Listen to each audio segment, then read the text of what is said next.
பாடல் எழுதும்போது செருப்பு போட மாட்டார். குடிச்சிட்டு எழுதினாருங்கிறாங்க, செருப்பே போட மாட்டார். அப்புறம் எப்படி குடிச்சிட்டு எழுதுவார்? அது சரஸ்வதி அந்த மரியாதைக்காக தன்னுடைய மது பழக்கத்தை மறைத்ததே கிடையாது. கண்ணதாசன் குடித்தாருன்னா அவர் சொல்லி தான் எல்லாருக்கும் தெரியும். காரணம், வீட்டை விட்டு வெளியே போய் குடிச்சது கிடையாது. நைட்டு வந்து ட்ரிங்க்ஸ் சாப்பிட்ற டைம், நான் 9 மணிக்கு வருவார். அந்த ட்ரிங்க்ஸ் வந்து ஒரு பெக்கு 2 பெக்கு மேக்ஸிமம், 3வது பெக்கு ரொம்ப ரேர். அந்த 3வது பெக் சாப்பிடும்போது இந்த பெட்டில் ஒரு இது தொங்கும், ஒயரோட ஒரு பெல்லு. அந்த பெல் அமைக்கணும்னா ஹாலில் பெல் அடிக்கும். எங்கள் அம்மா அடிச்சு பிடிச்சி எந்திரிச்சு போய் தோசை சுட்டு நைட்டு தோசை மட்டும் தான். தோசை அப்போ தான் சட்னி அரைக்கணும், அரைச்சும் வைக்கக்கூடாது. அப்போ ரோட்லேருந்து எவனா கல் அடிச்சிருக்கான், வண்டி 100 கிலோமீட்டர் ஸ்பீடு, டப்புன்னு ஒரு சவுண்டு கேட்டது. அப்படியே வண்டியை திருப்பிட்டு பாண்டிச்சேரியில் கொண்டு போய் அட்மிட் பண்ணிட்டான். அவன் ஆக்சுவலாக போயிருந்துருக்கணும், அந்த அளவுக்கு கிரிட்டிக்கலாக இருந்து தப்பிச்சிட்டான். ஹெட்டில் இன்ஜுரி ஆனதில் என்ன ஆகி போச்சுன்னா, நார்மலாக இருந்த வாய் கோண்டிடுச்சு, இப்படி ஆயிடுச்சு. வந்து அது வந்து கடவுள் அவனுக்கு கொடுத்த வரம். இன்னும் அட்வாஷா அப்படின்னு வருவான்ல, அதெல்லாம் வந்து அவனுக்கு வந்து அந்த ஆக்சிடென்ட்டுக்கு அப்புறம். டப்பிங் எல்லாம் நீங்கள் பேசியிருக்கீங்க, என்னென்ன படங்களில் பேசியிருக்கீங்க? KGF 1, 2, புஷ்பா. KGF 1, 2ல வில்லனுக்கு பேசியிருக்கேன். பெங்களூரில் உனக்கு ஒரு வேலை இருக்கு, அது செஞ்சு கொடுத்தீங்கன்னா மும்பாய் ஒன்றுது. இந்த மாதிரி எக்ஸசைஸ், வாக்கிங் அது போல எதுவும் பண்ணல? எதுவுமே பண்ணலை. அதுதான் அவருடைய உடம்பு கெட்டு போனதுக்கு காரணமே. ஏறி உட்காந்து போனோம், கம்போசிங் முடிச்சுட்டு வீட்டுக்கு வந்து வீட்டு ரூமில் உட்காந்துருவாரு, ஃபோனில் பேசுறது. அதிகபட்சம் வந்து இந்த மீட்டிங் போகும்போது இந்த ஸ்டேஜ் ஏறி இறங்குறாருல, அவ்வளோதான். சினிமா உலகத்தில் யாரெல்லாம் இருக்கீங்க? அப்பாவுடைய பெரிய அண்ணன் கண்ணப்ப செட்டியார்னு சொல்லிட்டு, அவருடைய பையன் வந்து பஞ்சு அருணாச்சலம். அப்பாவுக்கு ரொம்ப பிடிச்சவங்கன்னா யாரு? அது எனக்கு தெரிஞ்சு எம்ஜிஆர், சிவாஜி, கருணாநிதினு எடுத்துக்கிட்டா கருணாநிதி மீது தான் அதிகமான ஒரு பிரியம். உங்களுடைய நண்பர்கள்னு சொன்னால் நிறைய பேர் இருப்பாங்க, அவங்கள பற்றி கொஞ்சம் சொல்லுங்கள் சார்.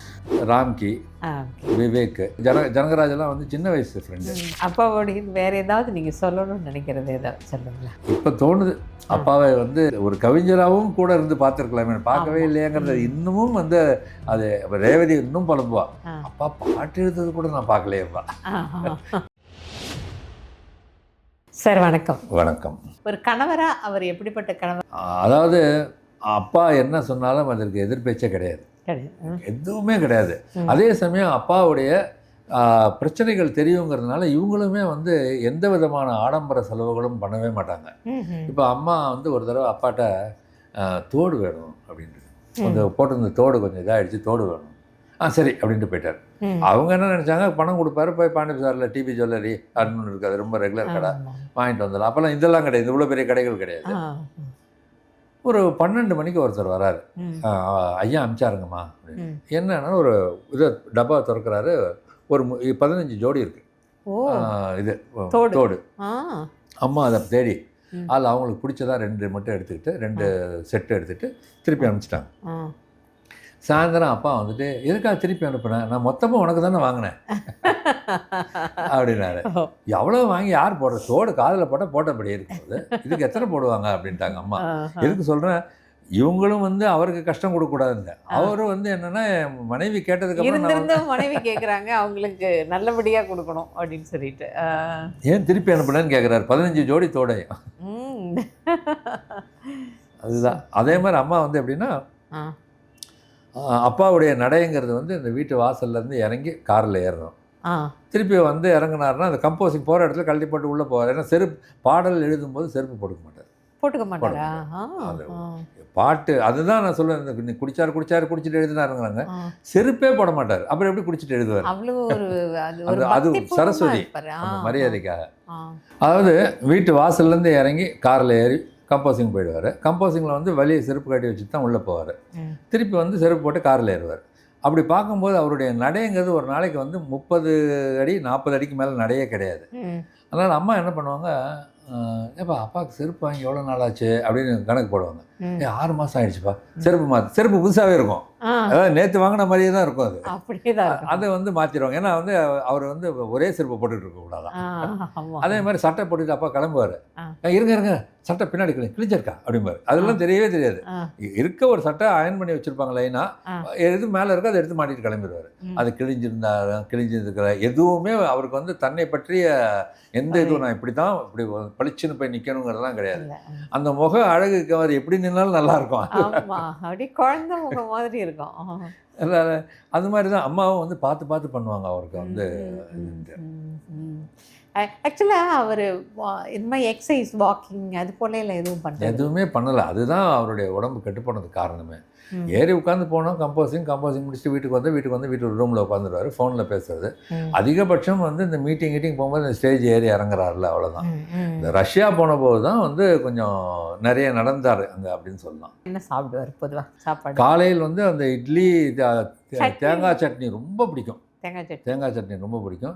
எங்கள் ஊர் பக்கம் வந்து வெள்ளைப்பணியாரம்னு ஒன்று பண்ணுவாங்க. அந்த வெள்ளைப்பணியாரம் அவருக்கு ரொம்ப பிடிக்கும். ஆனால் வெள்ளைப்பணியாரம், கார சட்னி, தேங்காய் சட்னி. வீட்டில் வந்து தேன்குழல்னு ஒன்று போடுவாங்க. அந்த தேன்குழல் வந்து முறுக்கு தான். அதில் வந்து பச்சை தேன்குழல்னு ஒன்று இருக்குது.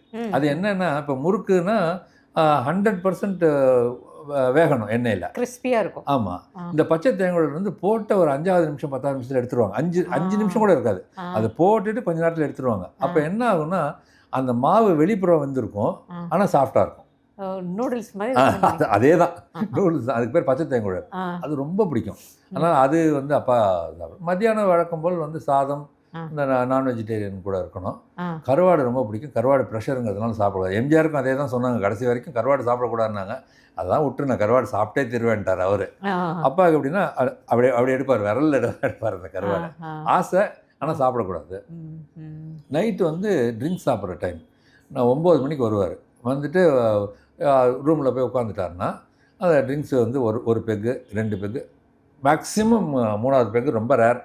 அந்த 3வது பெக்கு சாப்பிடும்போது இந்த பெட்டில் ஒரு இது தொங்கும், ஒயரோட ஒரு பெல்லு. அந்த பெல் அமுக்கினாருன்னா ஹாலில் பெல் அடிக்கும். எங்கள் அம்மா அடித்து பிடிச்சி எந்திரிச்சு போய் தோசை சுட்டு கொடுக்கணும். நைட்டு தோசை மட்டும் தான். தோசை அப்போ தான் சட்னி அரைக்கணும், அரைச்சி வைக்கக்கூடாது. எங்கள் அம்மா வந்து சொன்னாங்க, அரைச்சி வச்சா கெட்டு போயிடும், அப்போ அரைச்சிக்கிறேன்னு சொல்லிட்டு கடகடன்னு. அப்போ மிக்சியும் கிடையாது, அரைச்சி அது மட்டும்தான். இதில் வந்து ஒரு விசித்திரமான பழக்கம் என்னென்னா, எங்களுக்கு வந்து அப்பா ரூமில் வந்து இப்போ பகலில் வந்து யாரும் படுக்க மாட்டான் இல்லையா, பகலில் வந்து ஒரு மத்தியானம் ட்ரிங்க்ஸ் சாப்பிட்றாருன்னு வச்சுக்கோங்க. அப்பா ரூம் கதவை திறந்துட்டு அப்படி உள்ளே எட்டி பார்த்தோம்னா, திரும்பி பார்த்தீங்கன்னா என்ன வேணும் அப்படின்னாருன்னா, அப்போ தான் ட்ரிங்க்ஸ் சாப்பிட ஆரம்பிச்சிருக்காரு. என்ன அப்படின்னாருன்னா, ஃபஸ்ட்டு ட்ரிங்க்கு. திருப்பி கதவை அப்படி உள்ள நுழையும்போது அப்படி திரும்பி பார்த்து திரும்பிட்டாருன்னா 2வது. மத்தியானம் 2 பேங்க் சாப்பிடுவாருன்னா அந்த 2வது அப்போ தெரிஞ்சிடும், அப்பா சாப்பிட போகிறாரு, அம்மா அப்பா சாப்பிட போகிறாரு 2வது.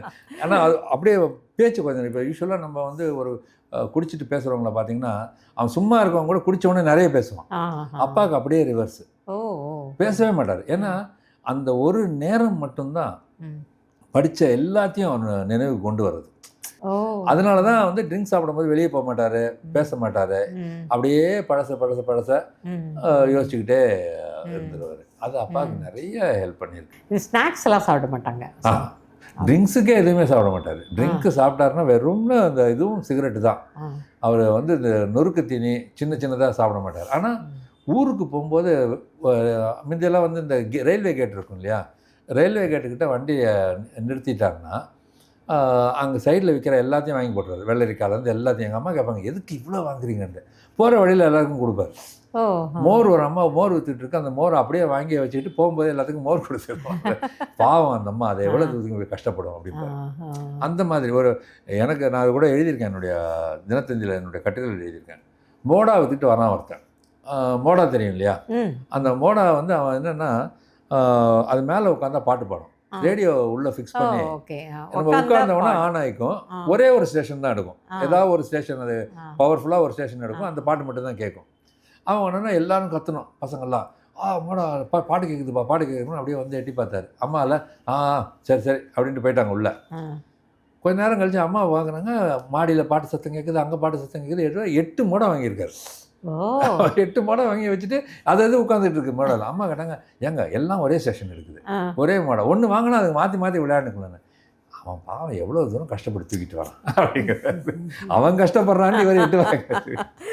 சினிமா உலகத்தில் யாரெல்லாம் இருக்கீங்க? ஏன்னா நீங்கள் சொல்லி தான் எனக்கு வந்து இவரெல்லாம் உங்கள், அதாவது அப்பாவுடைய பெரிய அண்ணன் கண்ணப்ப செட்டியார்னு சொல்லிட்டு, அவருடைய பையன் வந்து பஞ்சு அருணாச்சலம். அவர் தான் கதை வசனம் உங்களுக்கு தெரியும். பஞ்சு அருணாச்சலத்தோட அடுத்த தம்பி KN சுப்பு, அவர் தான் அன்னக்கிளி, பிரியா, உல்லாச பறவைகளுக்கெல்லாம் அவர் ப்ரொடியூசர். அவர் வந்து MSc கோல்டு மெடலிஸ்ட்டு, பட் வெறும் ப்ரொடியூசராக இருந்துட்டார். அதுக்கு அடுத்த சகோதரர் லக்ஷ்மணன் சொல்லிட்டு, அவர் வந்து ஆக்சுவலாக அவர் ப்ரொடக்ஷன்லாம் பார்த்துக்கிட்டாரு. ஃபிலிமாலயான்னு ஒரு பத்திரிக்கை வந்துச்சு. ஃபிலிமாலயாவுக்கு லக்ஷ்மணன் வந்து ஆசிரியர், நான் வந்து நிருபர். நிறைய போயிருக்கேன், நிறைய போய் இதெல்லாம் கலெக்ட் பண்ணியிருக்கேன். ஸோ அது லக்ஷ்மணன் சினிமாவில் இருந்தார். கிட்டுன்னு ஒரு அவன் டிஸ்ட்ரிபியூட்டராக இருந்தான். அது எல்லாம் பஞ்சன ஃபேமிலி. இந்த பக்கம் ஏஎல்எஸ். ஏஎல்எஸோட பையன் கண்ணப்பன் வந்து 2 படம் ப்ரொடியூஸ் பண்ணான். அவ்வளோதான், அவன் சின்ன வயசில் செத்து போயிட்டான். அதனால் அவங்க சைடில் யாருமே இல்லை சினிமாவில். அந்த இதுதான். அதுக்கப்புறம் அப்பா குடும்பத்தில் வந்து நான் தான் வந்து ஆக்சிடெண்ட்டாக சினிமாவுக்கு வந்தது. கண்மணி சுபா அப்பாட்ட அசிஸ்டண்ட்டாக இருந்து பாலச்சந்திரன் போய் சேர்ந்தா. இதுக்கப்புறம் கலைவாணன். அவங்க 3 பேர் தான் வந்து ஆக்சுவலாக இங்கே வந்து பிள்ளைகளில் வந்து சினிமாவில் வந்ததுங்கிறது. வேறு யாரும் எங்கள் இதில் இருந்து அப்பா இருந்த வரைக்கும் யாருமே சினிமாவில் இல்லை. வர வந்து குடும்பத்தில் உறவினர்கள்னு யாருமே வந்து இவ்வளவுதான். நீங்கள் உறவுகளில் இருந்து யாரும் இல்லை. அப்பாவுக்கு ரொம்ப பிடிச்சவங்கன்னா யார்? சினிமாவில் வந்து எல்லா விஸ்வநாதன் தான் மெயின். அது கூட எல்லா இயக்குனர்கள் எல்லாமே வந்து அப்பாவுக்கு ஒரு கிரேஸு. கருணாநிதியை வந்து அவ்வளவு விமர்சனம் பண்ணாலும் கருணாநிதி மேலே ஒரு பயங்கர இருக்கும் அப்பாவுக்கு.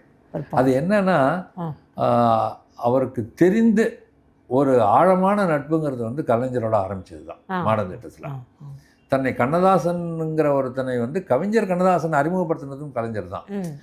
2 பேரும் வந்து அதாவது வெளியே இருந்து பார்க்கும்போது அப்படி ஒரு பரம வைரிகள் மாதிரி தெரியும். ஆனால் உள்ளுக்குள்ளே எங்கேயோ ஒரு ஃபோன் பண்ணுறாரு அப்போ வந்து கலைஞரை விமர்சனம் பண்ணி அலைவாசையிலையும் நவசக்தியிலையும் எழுதிக்கிட்டு இருக்காரு. பயங்கரமான இது. கலைஞரும் வந்து ஆளுங்களை விட்டு ஒவ்வொருத்தரும் பதில் எழுதிக்கிட்டு இருக்காங்க கண்ணதாசனுக்கு. அப்போ காலையில் யாருக்கோ ஃபோன் பண்ணுறாரு. ஃபோன் பண்ணும்போது கலைஞரும் சாவியும் பேசுகிறாங்க. சாவி, ஆசிரியர் சாவி. அவங்க 2 பேரும் பேசிகிட்டு இருக்காங்க. இவருக்கு கிராஸ் டாக்கு வந்தோடனே அப்படியே கேட்டுக்கிட்டே இருக்காரு. கலைஞரும் தெரிஞ்சிருச்சு. இந்த பக்கம் சாவி தெரியல வாய்ஸு, கலைஞரும் தெரிஞ்சிருச்சு. ஆனால் கலைஞரில் அது நாளைக்கு பார்த்துருவோன்னு பார்த்து கிடிச்சேன் அப்படின்னு வருவார். அங்கே சாவி மிரள்றாரு. அவர் சிஎம். நடுவில் எவனோ ஒருத்தன் பேசுகிறான். கண்ணதாசன் வாய்ஸுன்னு தெரியல. இப்படி ஒரு 5 இன்சிடென்ட் அவர் ஏதோ சொல்கிறாரு. இவர் நடுவில் கலைஞர் திட்டி ஏதோ சொல்கிறாரு. திடீர்னு கலைஞரில் கண்ணதாசா நீ எங்கேயா வந்த கண்டுபிடிச்சிட்ட அப்படின்ட்டு சொல்லிட்டு அப்புறம் சாவி கட் பண்ண இவங்க 2 பேரும் ஒரு மணி நேரம் பேசியிருக்காங்க. இது ஒரு 2 பேரும் விமர்சனம் பண்ணிட்டு இருந்த காலத்தில் கூட அதை வந்து கலைஞர் மீது பயங்கர பிரியம். அது எனக்கு தெரிஞ்சு எம்ஜிஆர், சிவாஜி, கருணாநிதினு எடுத்துக்கிட்டா கருணாநிதி மீது தான் அதிகமான ஒரு பிரியம். அதுக்கப்புறம் தான் இவங்க 2 பேருமே அப்பாவை பொறுத்த வரைக்கும். ஆனால் அதே சமயம் கருணாநிதி மீது இருந்த அந்த இவங்களுக்கு அந்த டகாஃபார் இருக்கு இல்லையா, அந்த அதுவும் வந்து எக்ஸ்ட்ரீம். இவங்க 2 பேரோட கலைஞரோட தான் அவருக்கு ஃபைட்டும் ஜாஸ்தி. யார் நண்பனும் அவர் அதிக எதிரியாகி.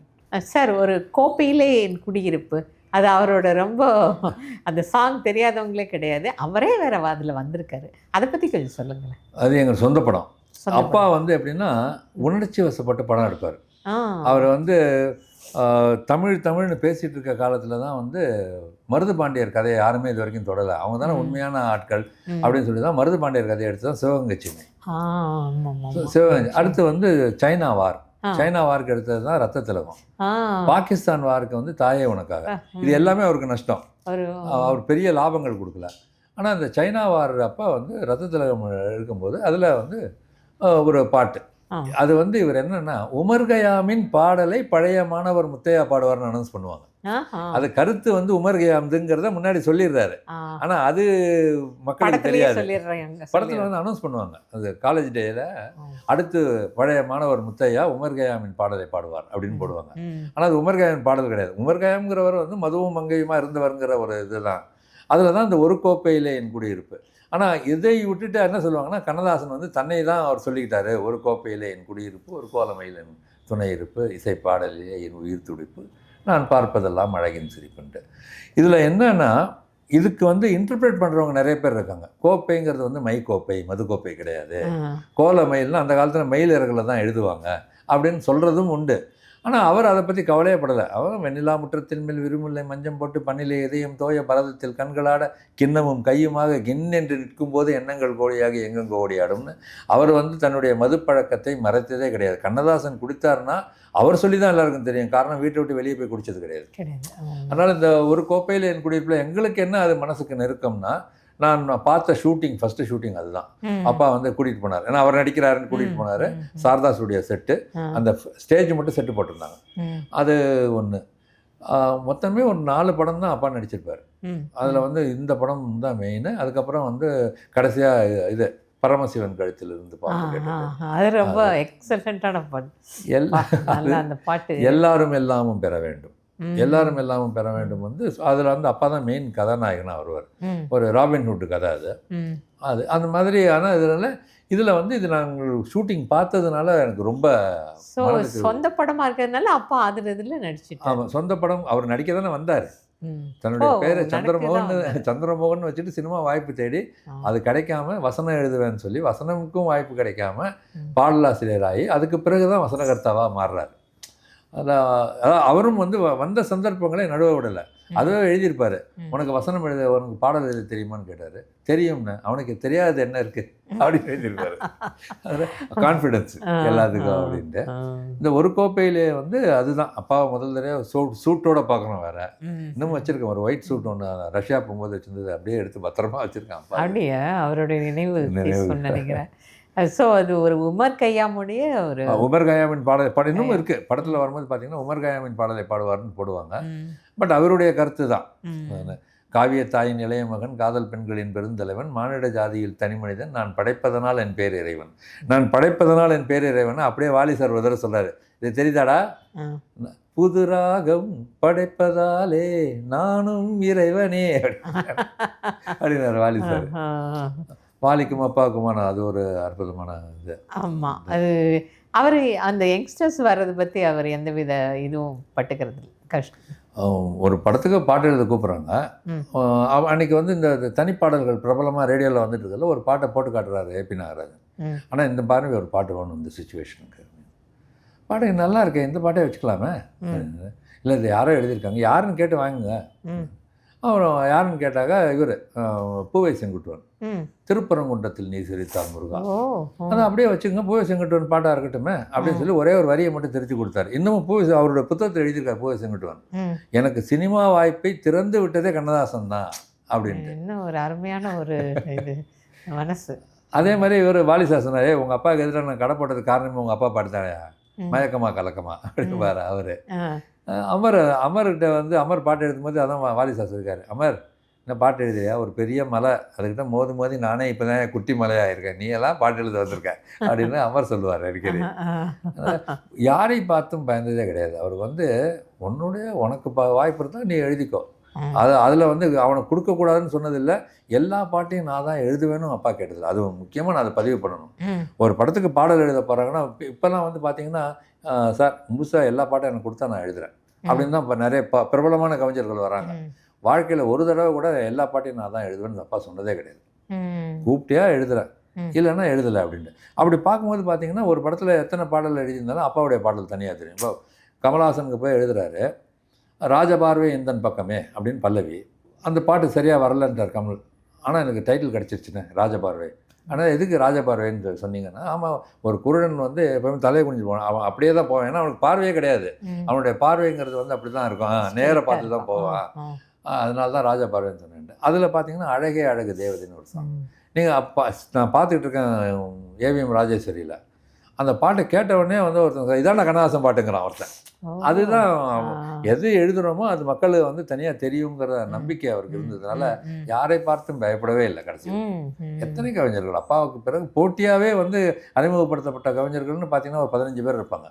எல்லாம் வந்து கண்ணதாசனுக்கு எதிராக அறிமுகப்படுத்துகிறோம். அதாவது இவர் கிடைக்கலங்கிறது ஒன்று, இவருடன் கருத்து வேறுபாடு ஒன்று அப்படின்னு பார்த்தீங்கன்னா புலமை பித்தன்னா, காமராசன், முத்துலிங்கண்ணா அப்படியே வரும். நிறைய லிஸ்ட் இருக்குது.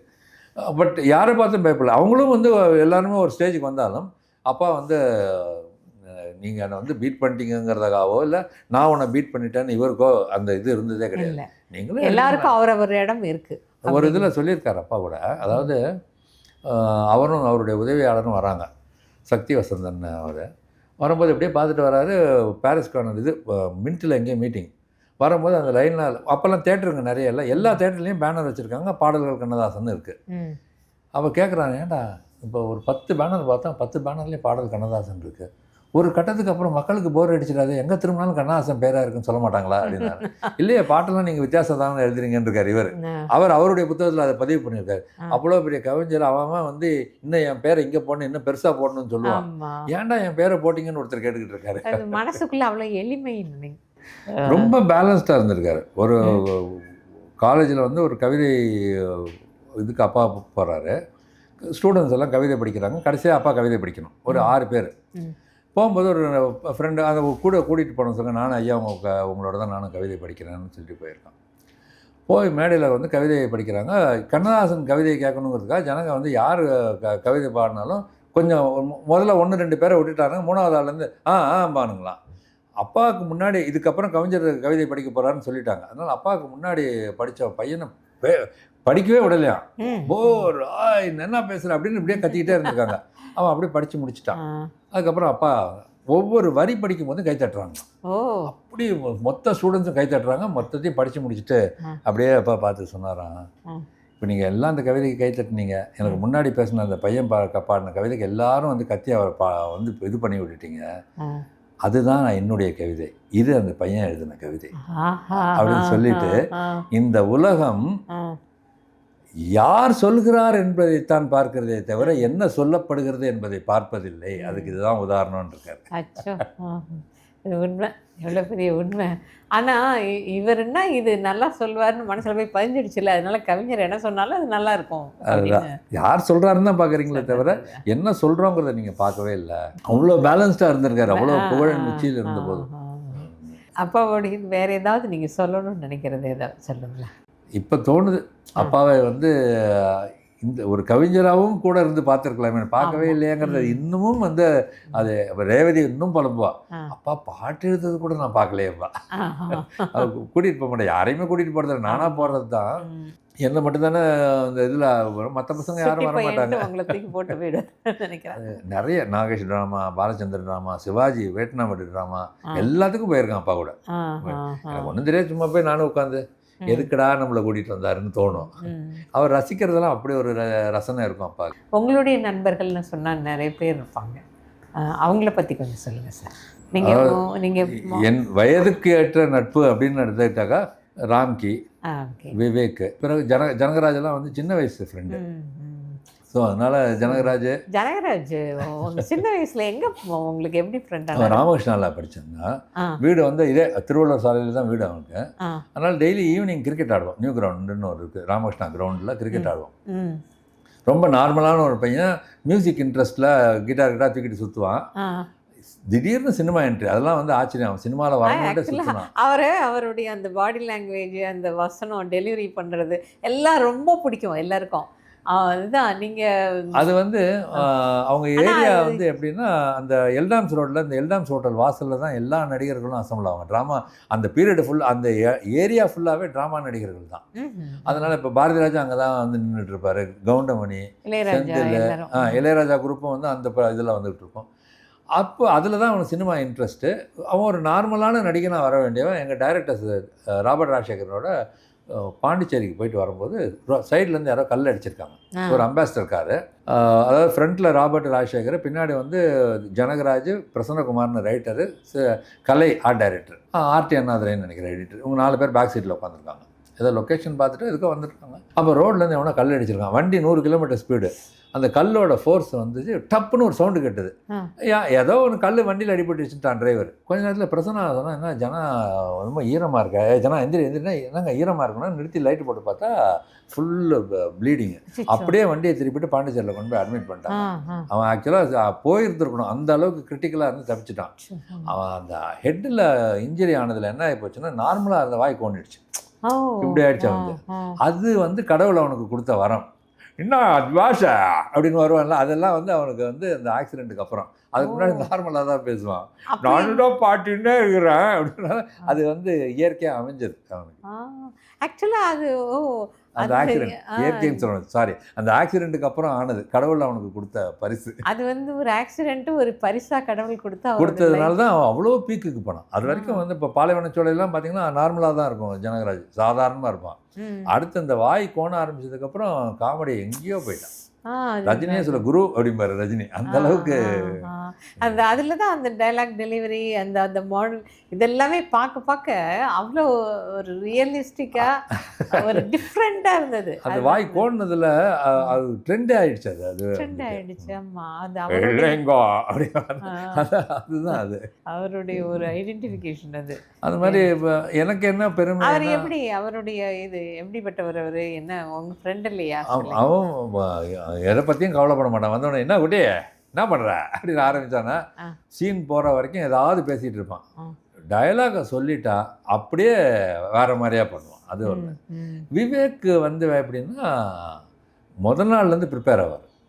நாளைக்கு ஷூட்டிங்னா இன்றைக்கி ஈவினிங் எல்லாம் வாங்க சார் ஆஃபீஸ்க்கு வந்துடுங்க சார் அப்படின்ட்டு அங்கே உட்காந்து நாளைக்கு சீன் எப்படி பண்ணுறோம், இது மாதிரி பண்ணலாம் சார், அது மாதிரி பண்ணலாம், நடுவில் ஏதாவது ஒன்று போடலாமா சார் அப்படிமாரு. அதெல்லாம் பேசி முடிச்சு போயிட்டு அந்த கிரியேட்டிவிட்டி கிரியேட்டிவிட்டி. இன்னொன்று நம்ம ஒன்று பண்ணுறோன்னா சந்தோஷப்படுவார். அதுதான் விவேக்கிட்ட. இப்போ என்னுடைய சீனே வந்து நான் பண்ணையாரா வருவேன், அந்த ஆனா எழுதி காட்டுவார் ஒரு போர்டில். அதில் நாங்கள் ரிஹர்சல் பண்ணும்போது இல்லை ஏண்டா தமிழோட முதல் எழுத்து ஆனா அதுவே உனக்கு தெரியலையா அப்படின்னு. ஓ இதான் ஆனாவன் நான் சும்மா சொன்னேன். சிரிச்சிட்டார். சார் சூப்பராக இருக்கு சார், வச்சுக்கோங்க சார். அதாவது டாப்பர் இன்னொருத்தனுக்கு போதேங்கிறதெல்லாம் யோசிக்கவே மாட்டார். அவன் நல்லா இருக்குன்னா அந்த சீன் நல்லா வரும், அவ்வளோதான். அது வந்து விவேக். ராம்கி எனக்கு என்ன ஒரு பெரிய இதுன்னா, என்னுடைய நண்பர்கள்னு நான் சினிமாவில் வந்த எல்லா நண்பர்களுக்கும் பர்சனலாக பல விஷயங்களை என்னிடம் பகிர்ந்து கொள்வதற்கு அவர்கள் தயங்கியதில்லை. அதுதான் வந்து இது. அதனால அந்த அளவுக்கு வந்து ஒரு கான்ஃபிடன்ஸ் மாதிரி இருந்திருக்கீங்க. இப்போ ராம்கி வந்து எந்த கார் எடுக்கிறாரோ எடுக்கிறதுக்கு முதல் நாள் ஃபோன் பண்ணுவார், தர நாளைக்கு ஆடி எடுக்கலான்னு இருக்கேன். எடுத்த உடனே ஃபோன் பண்ணுவார், ஆடி எடுத்துட்டேன் அப்படின்ட்டு. நான் வரேன் ராம்கி அப்படின்னு எனக்கு சொல்லணும், எனக்கு காட்டணும் வண்டியை. அது அவருக்கு ஒரு சென்டிமெண்ட்டு. அந்த மாதிரி இருக்கு. வடிவகரசி அம்மா அவங்க வந்து பர்சனலாக ஏதாவது பிரச்சனைனா நைட்டு ஃபோன் பண்ணுவாங்க, அண்ணே அப்படின்னு ஆரம்பிப்பாங்க. இப்படி நிறைய சினிமாவில் நண்பர்கள் எல்லாருக்கும் வந்து என்ன லவ் பண்ணதெல்லாம் அப்போ உங்களுக்கு தெரியும். என் ஷூட்டிங்கில் தான் நிரோஷா வந்து அதை சொல்லிச்சு ஒரு நாள். நிரோஷா அண்ணே உங்களுக்கு தெரியுமா உங்கள் ஷூட்டிங்கு தான் நான் வந்தேன். நான் டைரக்ட் பண்ண படத்துக்கு வந்து இதில் மைசூரில் ஷூட்டிங். இந்த மாதிரி வேற எங்கேயோ போயிட்டு அங்கே வந்திருக்கு, வந்ததே தெரியாது எனக்கு. நான் வந்தேன், உங்களுக்கு நீ எங்கே வந்தேன், அது உங்களுக்கு தெரியாதுல்ல, நாங்கள் வந்து பார்த்து பேசிட்டு அன்றைக்கே கிளம்பிட்டேன் அப்படின்னு. ஓ சரி சரி சரி. ஸோ அவங்க இதில் இந்த ஏதோ அந்த என்ன படத்தில் நடிக்கும்போது அலெக் மருதுன்னு ஒரு படம், அதில் வந்து Ramki hero, Vivek second hero. அவர் அப்போ தான் வந்துகிட்டு இருக்காரு விவேக் அந்த பீரியடில். அலேக் மருதுன்னு சொல்லிட்டு comedy, full and full comedy. தமிழில் வந்து சீரியஸாக போயிட்டு இருக்கும்போது ஒரு காமெடி படமாக வரணும் அப்படின்னு எடுத்தேன். அது நின்று போய் அதுக்கப்புறம் ரொம்ப ஒரு 1.5 வருஷம் கழித்து ஒரு காமெடி படம் வந்து அது பெரிய ஹிட் ஆயிடுச்சு. அப்போ தான் சொன்னாங்க முதல் முறையாக ஒரு ரொம்ப நாள் கழிச்சு ஒரு காமெடி படம் வருது. நடப்பாவி 1.5 வருஷத்துக்கு முன்னாடி என் படம் வந்திருக்கும். அது விதி. உங்களுடைய அந்த இதெல்லாம் டப்பிங் எல்லாம் நீங்கள் பேசியிருக்கீங்க, என்னென்ன படங்களில் பேசியிருக்கீங்க? படம் எடுத்துட்டா நிறைய. KGF 1, 2, புஷ்பா. KGF 1, 2ல வில்லனுக்கு பேசியிருக்கேன். வில்லனுக்கு புஷ்பாவில் ஹீரோயினோட அப்பா. அப்புறம் இன்னொரு சிரஞ்சீவி நடித்த படம் அது ஒன்று. அதில் வில்லன்னா அந்த இதில் ஆண்ட்ரூஸ்னு ஒரு கேரக்டர் ஒன்று, 3-4 வில்லன் வரும். அதில் ஆண்ட்ரூஸ்னு ஒரு அதை வந்து அந்த வாய்ஸ் மாற்றி சொல்லும்போது, பெங்களூரில் உனக்கு ஒரு வேலை இருக்கு, அது செஞ்சு கொடுத்தீங்கன்னா மும்பாய் ஒன்றுது. அந்த படம் ஃபுல்லாக வரும். அந்த இதை கேட்டோடனே தான் அது எந்த கேரக்டர்னு புரியுது. நிறைய பேசிட்டேன். இப்போ கூட வந்து சூப்பர்மேன் படம் ரிலீஸ் ஆயிருக்கு, அதில் வில்லனுக்கு பேசியிருக்கேன். சூப்பர்மேன் இங்கிலீஷ் இருந்து நிறைய. அதாவது வந்து இதுவும் வந்து ஆக்சிடென்ட்டுங்க. நான் சினிமா வந்தது ஆக்சிடென்ட் எப்படின்னா, அப்போ வந்து திருவான்மியூர் தாண்டினா ஊர் கிடையாது, பாலவாக்கம் அப்போ தான் ஆரம்பிக்கிறாங்க. அதான் இவர் கூட கிரேசி தீவ்ஸின் பாலவாக்கம்னு இங்கே ஒரு வீடு, 1 கிலோமீட்டர் தள்ளி ஒரு வீடுன்னு போட்டிருப்பாரு கிரேசி மோகன். அந்த மாதிரி வந்து இதில் கோல்டன் பீச்சில் ஷூட்டிங். டேரக்டருக்கு போகிற வண்டி ரிப்பேர் ஆகிடுச்சு, உன்கிட்ட கார் இருக்காடா அப்படின்னு பஞ்சரோட தம்பி, பஞ்சவரநாதன் தம்பி லக்ஷ்மணன் கூப்பிட்டு இருக்குது, சரி எடுத்துகிட்டு வாங்கினார். நான் கார் எடுத்துகிட்டு தேவராஜ் மோகனை கூட்டிகிட்டு அங்கே பீச்சுக்கு போய் நைட்டு கிளைமேக்ஸ் ஷூட் பண்ணுறாங்க. 6 மணிக்கு ஆரம்பித்து மறுநாள் காலைல 6 மணிக்கு முடியுது. அன்னைக்கு பிடிச்சது சினிமா பைத்தியம். இல்லைன்னா சினிமாக்குள்ளேயே வந்திருக்க மாட்டேன். நான் பாட்டுக்கு அவரே ஆர்கானிக் கெமிஸ்ட்ரி பண்ணிவிட்டு பயோ கெமிஸ்ட்ரி பண்ணலான்னு இருந்தீங்க நீங்கள்? நான் ஆக்சுவலாக ஆர்கானிக் கெமிஸ்ட்ரி பண்ணணும்னு ஆசை எனக்கு. ஆர்கானிக் கெமிஸ்ட்ரியில் ஒரு இன்ட்ரெஸ்ட் வந்தது. அது பொய்யாமொழின்னு நண்பன் வந்து அவன் கெமிஸ்ட்ரி படிச்சுட்டு தான் அந்த ஆர்கானிக் கெமிஸ்ட்ரி புக்கை வாங்கி, அன்பில் தர்மலிங்கம் சன், அன்பில் பொய்யாமொழி. நானும் அவனை தான் ஒரு 3 வருஷம் ஒன்றாவே சுற்றணும், காலையிலேருந்து நைட் வரைக்கும் ஒன்றா சுற்றுவோம். அப்போ அவன் பிரசிடென்சி காலேஜ், அவன் புக்கை வாங்கி வச்சுட்டு படிவே ஆர்கானிக் கெமிஸ்ட்ரி நல்லா இருக்குல்ல, படிக்கலாம், படுறா நல்லது தான் அப்படின்னா. எனக்கு அதை படித்தோடனே ஆர்கானிக் பண்ணணும், ஆர்கானிக் கெமிஸ்ட்ரி பண்ணணும்னு ஆசை. பியூசி முடித்து சேர வேண்டிய நேரத்தில் தான் இந்த கார் இன்சிடெண்ட். அதனால் அதுலேருந்து அப்படியே சினிமாவுக்கு வந்துட்டேன். இதே மாதிரி டப்பிங் எப்படின்னா, ஒரு படம், அந்த படத்தில் வந்து டப்பிங் ஒருத்தர், அவர் பழைய காலத்து நடிகர், அவருக்கு வருமானம் இல்லை, அவர் டப்பிங் பேச வைக்கலாம்னு 2222 தானே பைத்தியக்கார ஆஸ்பத்திரி, இதான் டைலாக். யாரோ ஒருத்தர் ஃபோனில் கேட்பான் ஜனகராஜ்கிட்ட, ஏப்பா 2222 தானே பைத்தியக்கார ஆஸ்பத்திரி அப்படின்னு கேட்கணும். ஆனால் 2222 தானே பைத்தியக்கார ஆஸ்பத்திரி தான் அவங்க டயலாக்னு. டேக் அப்படின்னு அப்படி நிற்கிறார். 2222 தானே பைத்தியக்கார ஆஸ்பத்திரின்னு. இல்லைண்ணே 2222 டூ இல்லைண்ணே 2 ஓகே தம்பி 2222 தானே பைத்தியக்கார ஆஸ்பத்திரின்னு ஒரு 6 டேக் ஆச்சு.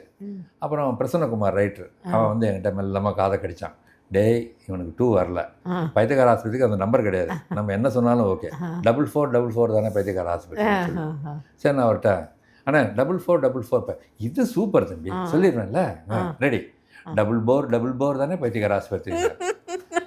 சரி கஷ்டம், சரி நீங்கள் இருங்கன்னு சொல்லிட்டு நான் பேசினேன். இப்படி தான் நான் டப்பிங் பேச ஆரம்பித்தேன். இது இப்படி கொஞ்சம் கொஞ்சமாக வந்து அப்புறம் லெனின் சார் வந்து அவருடைய பண்ணைப்புறத்து பாண்டவர்கள்னு 5 ஹீரோ, அதில் ஒரு ஹீரோவுக்கு பேச வச்சார். அப்புறம் கங்கை மரனை கூப்பிட்டு தர என் படத்துக்கு ஹீரோவுக்கு நீ பேசு அப்படின்னு சொல்லி தேவி ஸ்ரீதேவின்னு ஒரு படத்தில் ஹீரோவுக்கு பேசினேன். அதுக்கப்புறம் திருப்பி வழக்கம்போல் டைரக்ஷன் அது இதுன்னு சுற்றி எங்கேயாவது எப்பயாவது யாராவது கூப்பிட்டா ஜாலியாக பேசுறது, அது ஒரு ப்ரொஃபஷனாக வச்சுக்கல. இப்போ சமீப காலமாக வந்து அப்படியே ஆரம்பித்து ராதாரவி என்ன பண்ணா, என்னுடைய ஒரு படம் டப்பிங் பேசும்போது ராதாரவி அவங்கிறான். ஐயோ, ஏன்னா நான் அவனு ஸ்கூல்மேட்டு. சரி. ராதாரவி, நான், என் அண்ணன் கண்மணி சுப்பு, SSR பசங்க, தம்பிதுரைங்கிறத ராஜேந்திரகுமார்னு எம்பியாக இருந்தார். தம்பிதுரை, அவன் தம்பி கலைவாணன், அப்புறம் தேவிகா தம்பி சக்கரபாணி, சீர்காழி சிவசிதம்பரம், கணேஷ், ராமண்ணா பையன் கணேஷ், இதெல்லாம் ஒரே செட்டு சென்ட். அதனால் வாடா படம் வந்துடுது. அப்போ ரவி டப்பிங் வந்துட்டு, டேய் என்னடா நீ பாட்டுக்கு டப்பிங் பேசுகிற வந்து வெளியெல்லாம் வந்து யூனியனில் மெம்பர் ஆகலான்னு சொல்லி திட்டுறாங்க. ஏதை கேட்டாக்கா உன் ஃப்ரெண்டு அதனால் நீ விட்டுட்டேன்னு என்ன சொல்கிறாங்க, முதல்ல மெம்பர் ஆகித்தல அப்படின்னா. ஏப்பா என்னெல்லாம் மெம்பர் ஆக முடியாது, உனக்கு எதாவது பண்ணித்தரேன்டா அப்படின்னு சொல்லிட்டு மற்றவங்களோட ஏதோ 10% 20% கட் பண்ணி அந்த மெம்பர் ஆனதுனால என்ன ஆகி போச்சுன்னா நிறைய பேர் கூப்பிட ஆரம்பிச்சிட்டாங்க. ஒரு மெம்பர் தானே டப்பிங் கூப்பிடும். அப்படி தான் வந்து அதுவும் வந்துச்சு. இன்னைக்கு வரைக்கும் வந்து அப்படியே ஜாலியாக டப்பிங்கில் என்னென்னா நம்மளுடைய குரலை வந்து இன்னொருத்தர் முகத்தில் வச்சு பார்க்கும்போது அது ஒரு சந்தோஷம் வருது. நான் கங்கைமரன் படத்தில் ஹீரோவுக்கு பேசுகிறேன். அன்றைக்கி வந்து பயில்வான் ரங்கநாதன் வரணும், அவர் ஊருக்கு போயிட்டாரு. இவங்க படம் முடிக்கணும். இவருது AVM ராஜனுடைய சொந்த படம், ஸ்ரீ அவருடைய மக தான் ஹீரோயின். அமர் சொன்னார், துரை நீ பேசுகிற. சரி என்ன இங்கே வேறப்பான்னு அவர் வாய்ஸுக்கு வந்து ஒரு மாதிரி மேட்ச் பண்ணி பேசிட்டேன். இது வந்து நம்ம அவருக்கு நான் தான் பேசியிருக்கேன் அப்படின்னு சொல்லும் போது ஒரு சந்தோஷம் இருக்கு. அதுதான் ரெமுனரேட்டிவாக இன்றைக்கி ரொம்ப ரெமுனரேட்டிவாக இருக்குது. அந்த காலத்துலலாம் ஜாலியாக பேசுகிறது தான் எல்லாமே வந்து ஃபேட்டு தான், வேறு எதுவுமே கிடையாது. நான் வந்து I am child of fate. இது அங்கேருந்து தூக்கி அங்கே போட்டுச்சு, அங்கேருந்து தூக்கி இங்கே போட்டுச்சு. ஏன்னா அசோக்குமார் திடீர்னு ஒரு நாள் தர why don't you join me, join us an assistant cameraman. எனக்கு அப்புறம் தான் ஹாசினி சேர்ந்துச்சு, சுஹாசினி. அதுக்கு முன்னாடி ஒரே ஒரு அசிஸ்டன்ட் தான் என்னை கூப்பிட்றாரு, அங்கே போய் சேர்ந்துருக்கலாம். அப்புறம் இவர் மகேந்திரன் சார் என்ன பண்ணார், அவரை பார்த்துட்டு தான் ஒரு படத்துக்கு வந்து தர நீங்கள் ஒர்க் பண்ணுங்கள் நான் எழுதுகிறேன் அப்படின்னு சொல்லி தான் சிவாஜி படத்துக்கு நான் கோடைரக்டராக ஒர்க் பண்ணேன். அவருடைய படத்துலேயே எனக்கு 2 படத்தில் கேரக்டர் கொடுத்தாரு மகேந்திரன் சார். எல்லாமே நான் எதுவுமே நான் போய் கேட்டு வரவே இல்லை, எல்லாரும் அவன்கிட்ட கொடுக்கலாம் அப்படிங்கிற மாதிரி அவங்க என் மீது வைத்திருந்த நம்பிக்கையின் வெளிப்பாடு தான் என்னுடைய சினிமா வாழ்க்கை. எதுவுமே என்னது இல்லை. ஒரு அழகான நிறைய ப்ரோக்ராம்ஸ், நல்ல ப்ரோக்ராம்ஸ் கொடுத்துட்ருக்க ஒரு டிவி. இது மேன்மேலும் வளர என்னுடைய வாழ்த்துக்கள்.